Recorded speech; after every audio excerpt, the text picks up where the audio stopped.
Donald Trump promised to hit John Deere with a 200% tariff on any products not made in the U.S. John Deere CEO strikes back after the huge criticism the company has been facing from the United Workers Union, farmers, and even from former President Donald Trump, who is threatening to cripple them with tariffs if the company doesn't shift strategies. But this CEO just flipped the entire thing on everyone, and it seems like war has started. But how does this affect you and me? What are the implications for workers, farmers, and the industry in general? And what did the CEO say? Well, John May, the CEO of John Deere, is currently in the hot seat, facing serious backlash for recent actions taken by the company that have ignited a significant backlash from the very community it has long championed. Many people are now expressing concerns that John Deere is placing profits above the well-being of people that support the company, which has resulted in alienating its loyal customer base. This discontent has triggered a wider conversation about what it means for corporations to be responsible. But this goes beyond that. The John Deere war is actually playing out in 3 different ways. Let me break it down for you. You just subscribe and hit the bell icon so you don't miss out. Corporate versus farmers. The heart of the ongoing debate centers around the right to repair movement. This important initiative pushes for consumers to have the ability to repair their own devices without any interference from manufacturers, and it has gained a lot of traction. Farmers in particular are becoming increasingly vocal about their frustrations regarding John Deere's use of software locks on their machinery, effectively preventing them from making necessary repairs themselves. This situation is especially critical because agricultural machinery often represents the largest investment a farmer will ever make. When these farmers are unable to repair their equipment due to restrictions, it creates major challenges that can jeopardize their entire livelihoods. Farmers take immense pride in their right to repair their own machines, drawing upon a rich history of self-sufficiency that has long defined agriculture. For generations, these hardworking individuals have relied on their skills and knowledge to fix and maintain the equipment vital to their work, fostering a strong sense of independence that is central to their identity. However, by limiting access to essential tools and repair documentation, John Deere is viewed as undermining this treasured tradition. Many farmers argue that these restrictive policies do not merely inflate their repair costs, they can also lead to significant machinery downtime during critical planting and harvest periods. Delays stemming from equipment failures pose substantial risks to entire harvests, which is why farmers desperately need to have full control over the ability to repair and fix their machines whenever necessary. In response to this growing discontent, John Deere defends its policies by claiming that software locks are essential for protecting its intellectual property and ensuring the safety of the modern agricultural machinery it produces. The company asserts that as technology develops and evolves, it must also enhance its protective measures against unauthorized alterations that could create unsafe operating conditions or jeopardize proprietary technologies. Despite these explanations, farmers remain unconvinced. Many feel trapped in a system designed to push them towards more expensive dealership repair services. As the tensions continue to escalate, legal disputes have surfaced, leading to multiple lawsuits against John Deere. These lawsuits accuse the company of monopolizing repair services while infringing upon the rights of farmers. A particularly notable class action lawsuit has been filed in Chicago, claiming that John Deere's practices amount to an illegal repair monopoly. The lawsuit alleges that by restricting access to vital software and repair tools, John Deere has effectively cornered the market for repair services relating to its machinery. This legal action underscores the growing frustration among farmers, who feel that their rights are being marginalized by a corporation that prioritizes profits over genuine customer satisfaction. Clearly, this conflict isn't just about machinery or repairs. It raises significant questions about consumer rights, corporate responsibility, and the fabric of the agricultural community. Farmers are now standing up, demanding the ability to make repairs on their terms, all while navigating a landscape that feels increasingly hostile to their traditional approaches to maintenance and repair. But this is just one piece of the puzzle. There is another front that the company is fighting at.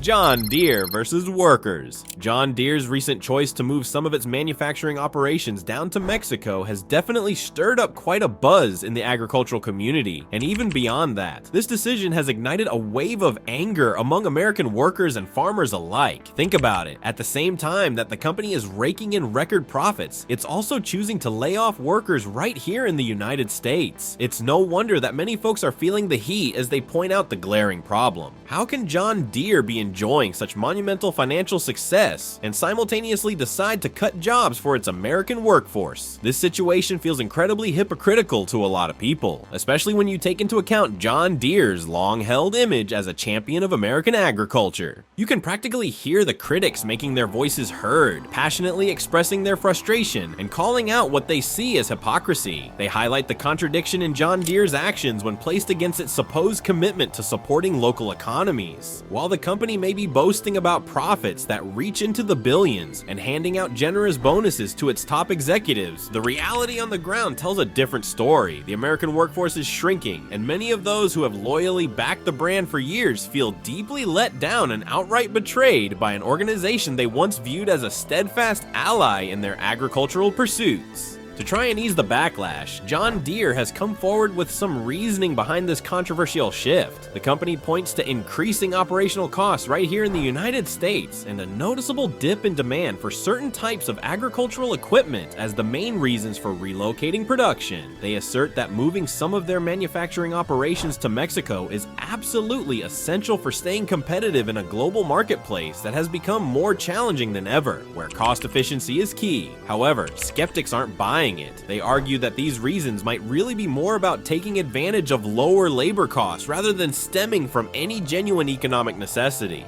Which brings us to the third and final front that this war is manifesting at: politics and policies. The conversation surrounding John Deere has woven itself intricately into the fabric of the political scene, especially with the involvement of former President Donald Trump. He has thrown down a significant challenge, warning that if John Deere proceeds with its plans to relocate its manufacturing operations, a staggering 200% tariff could be imposed on its products. This bold move appears strategically aimed at rallying working-class voters who often feel neglected by corporate decisions that tend to prioritize profit margins over job security and community welfare.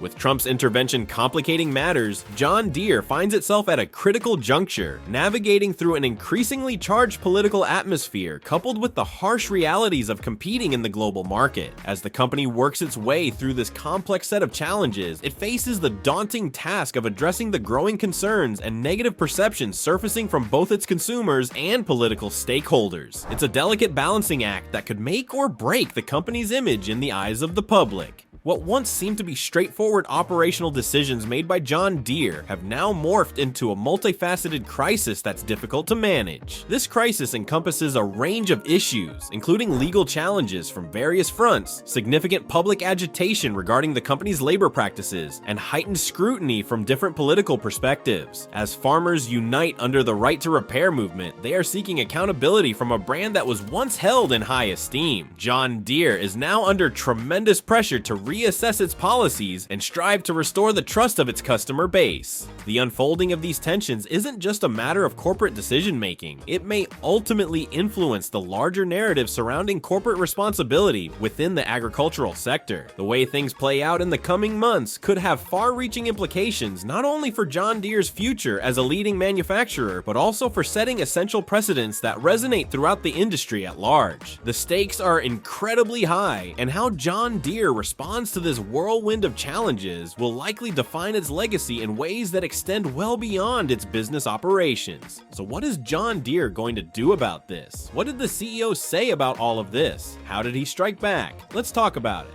John May's rebuttal. In light of the intensifying criticism surrounding the Right to Repair movement, John Deere's CEO, John May, has stepped forward to address the concerns raised by farmers. He openly acknowledges the frustrations that many within the farming community have experienced due to the limitations imposed on their ability to fix their own machinery. This frustration has been voiced widely and has echoed through various discussions. May firmly asserts that John Deere is dedicated to truly listening to its customers and is actively exploring ways to enhance their experiences with the products they rely on. But at the same time, May emphasizes the critical role of intellectual property protection in the realm of modern agricultural machinery. He explains that as these machines become more advanced, integrating state-of-the-art technology and sophisticated software, it becomes increasingly vital to safeguard proprietary information. This not only helps the company maintain its competitive edge, but also ensures that the equipment remains safe and reliable for users. May strongly argues that these protections are essential for fostering innovation and maintaining high development standards for products. However, he also reassures farmers that John Deere is not overlooking their needs. Instead, the company is striving to navigate the intricate landscape where both innovation and the empowerment of customers can coexist harmoniously. Addressing the criticisms related to access to repair tools, May shines a light on several improvements in customer service that John Deere has implemented. He highlights the significant steps the company has taken to enhance farmers' access to valuable diagnostic tools and essential software updates. For instance, John Deere has introduced upgraded versions of its Customer Service Advisor tool, an innovative solution designed to help farmers diagnose issues more effectively and gain valuable insights into their equipment's performance. This initiative aims to empower farmers by giving them greater control over their machinery, while still adhering to necessary safety standards and respecting intellectual property laws. Furthermore, May acknowledges the common challenges farmers encounter when facing repair delays due to limited access to trained technicians. He points out that John Deere is actively working on expanding its network of service providers to improve response times, especially in remote areas where farmers often have to endure lengthy wait times before repairs can be completed. By investing in training programs for local technicians and enhancing online support resources, the goal is to relieve some of these frustrations and provide a more responsive service model for farmers. In addition, May tackles the contentious decision to shift some manufacturing operations to Mexico. He presents a thorough analysis of the economic factors driving this critical choice. He emphasizes that in today's interconnected global market, it is essential for companies to remain competitive. Optimizing operational costs is a key part of that strategy. The rising labor costs in the United States, combined with fluctuating demand for agricultural equipment, have prompted John Deere to reassess its manufacturing strategy. May explains that relocating certain production lines allows the company to streamline operations while continuing its commitment to high-quality manufacturing practices. To counter the accusations of greed linked to this move, May highlights John Deere's ongoing investments in research and development, employee training, and community initiatives. He clarifies that even with some production being relocated overseas, the company remains staunchly dedicated to maintaining a strong presence within the United States. Investing in research and development is particularly important because it fuels innovation within product lines, enabling John Deere to introduce cutting-edge technology that ultimately benefits farmers by enhancing their operational efficiency and productivity. John May further explains how relocating production can lead to more affordable and technologically advanced equipment for farmers. By leveraging cost efficiency from manufacturing in Mexico, John Deere can offer savings to customers through lower prices on new machinery. This strategy helps farmers manage their operational costs more effectively while ensuring they have access to the latest equipment designed to meet the complex demands of modern agriculture. Moreover, May highlights that this move aligns with a broader strategy focused on achieving long-term sustainability for both John Deere and its customers. He articulates a vision where enhanced manufacturing capabilities will enable the company to adapt more rapidly to evolving market conditions and the needs of farmers. By balancing domestic production with well-thought-out international operations, John Deere aims to position itself as a leader in agricultural innovation while steadfastly supporting its core customer base. John May's comprehensive rebuttal addresses pivotal issues surrounding both the right to repair movement and the decision to relocate manufacturing operations. By recognizing farmer concerns while placing a strong emphasis on the need for intellectual property protection and improvements in customer service, he aims to build trust among all stakeholders. At the same time, he justifies the decision to move to Mexico through clear economic rationale, while showcasing the ongoing dedication to innovation and affordability. May seeks to reassure farmers that despite significant operational changes, John Deere remains devoted to meeting their needs. This multi-layered approach not only defends current policies, but also charts a path forward that balances corporate interests with those of American agriculture and the people who work in this vital industry. But we just have to wait and see what the future brings, because we all know how these companies can be.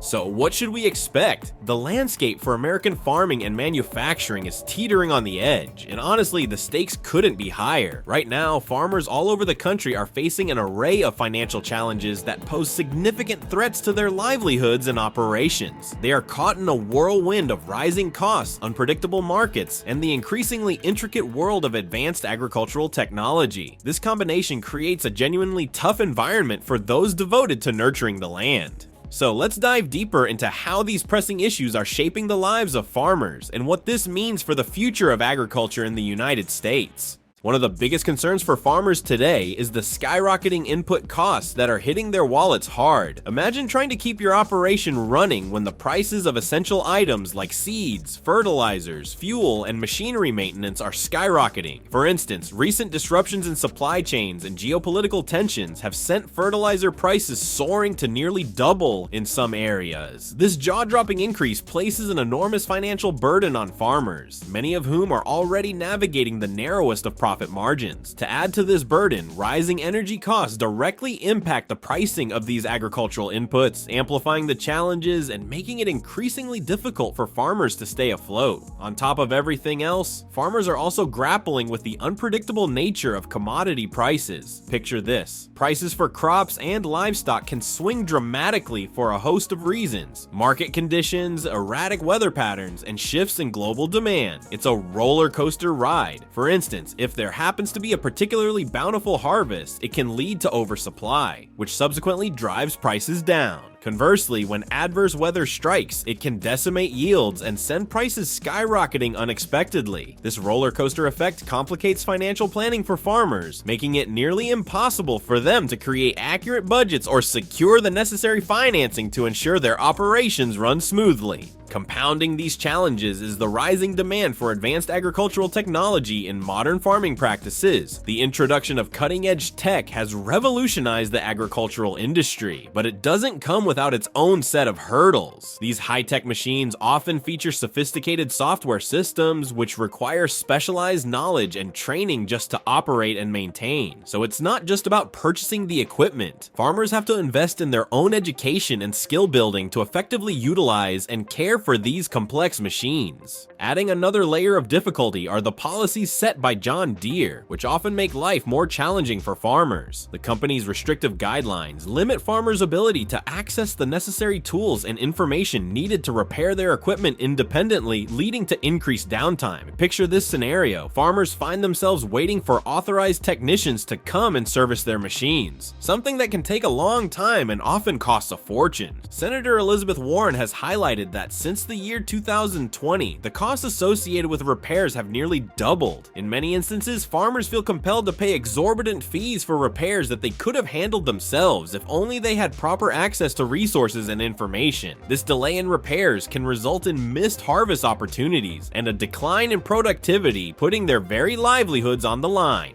The situation is undoubtedly complex, and as these issues unfold, we can only wonder how the future of agriculture will be shaped. Will farmers find ways to adapt, or will the multitude of challenges continue to threaten their ability to sustain their operations? The answers lie just beyond the horizon, waiting to be discovered. The fallout from these challenges extends beyond the individual farm. What are the implications? Well, to put it in simple words, the survival of small farms across the United States is facing a severe threat, creating a storm of challenges that many can hardly weather. Small-scale farms often lack the financial cushioning necessary to cope with escalating costs or to navigate the turbulent seas of price fluctuations. Meanwhile, the larger agribusinesses are amassing more power and resources, which effectively sideline small farms, making it increasingly difficult for them to compete. This shift toward consolidation affects not only the local economies, but also casts a shadow over food security by limiting the diversity of crops available to consumers, which is essential for a balanced diet. If we step back and examine the bigger picture, it becomes evident that the sustainability of American agriculture is precariously hanging in the balance. Should small farms continue to disappear under the crushing weight of financial pressures that are frequently magnified by corporate entities like John Deere, the agricultural landscape will trend towards a concerning homogeneity. Such homogeneity doesn't just mean fewer choices for consumers. It also weakens the sector's ability to adapt to market fluctuations and environmental challenges, which is a troubling omen for the future of food production. Now, let's broaden our perspective to grasp the wider economic implications of these developments. The manufacturing sector plays a crucial role in the American economy, particularly in terms of job creation and fostering innovation. Historically, this sector has been a bedrock for stable employment for millions of Americans, while also spurring technological advancements that resonate throughout various industries, including agriculture. Whenever you hear about a large company moving manufacturing operations further south, you should pay attention. It's a significant event, yet John Deere isn't the only player in this narrative. There's an alarming trend where numerous manufacturers are opting to relocate their production overseas, attracted by lower labor costs, fresh market opportunities, and less stringent regulations. This shift raises serious concerns not just for American workers, who could find job opportunities dwindling, but also for consumers who may soon see rising prices as a result of tariffs or diminished competition in the market. The allure of cheaper labor markets has propelled many manufacturers to shift their production facilities outside the United States, where they can significantly cut operational costs. Companies are also looking toward emerging markets, eager to expand their customer bases without facing the hefty expenses associated with domestic labor. The situation becomes even murkier when we consider the lax environmental regulations in certain countries, which appeal to corporations wishing to minimize compliance costs, even at the potential expense of sustainability.